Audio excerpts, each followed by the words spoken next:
Extracts from Pillow Thoughts 2 by Courtney Peppernell. Ache is good for you, even though I know it doesn't feel like it at the time.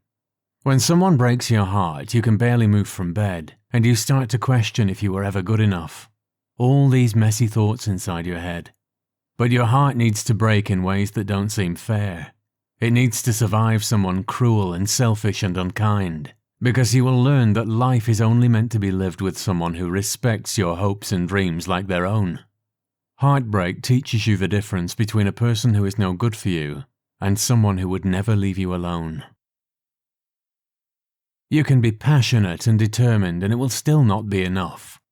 You will find a roadblock on every corner, a force pulling you backward instead of forward.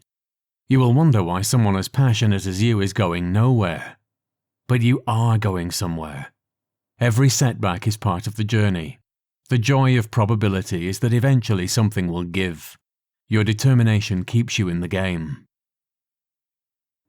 You can't skip chapters. That's not how life works. You have to read every line, meet every character.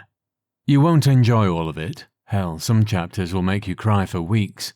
You will read things you don't want to read. You will have memories of when you don't want the pages to end. But you have to keep going. Stories keep the world revolving. Live yours. Don't miss out. You still love them, even if they no longer love you.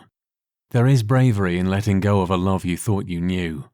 There is no shame in wanting someone who doesn't want you back. But darling, you deserve someone who wants to love you just as much. She has hair that reminds me of the sun. Sometimes when I kiss her, it feels like the earth is moving and I am moving with it.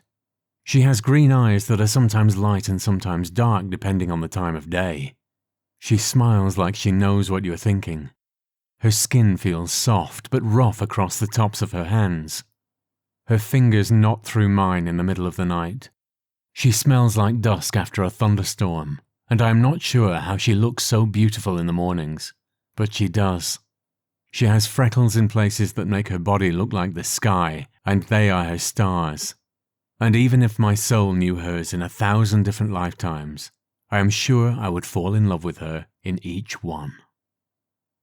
The distance will close one day.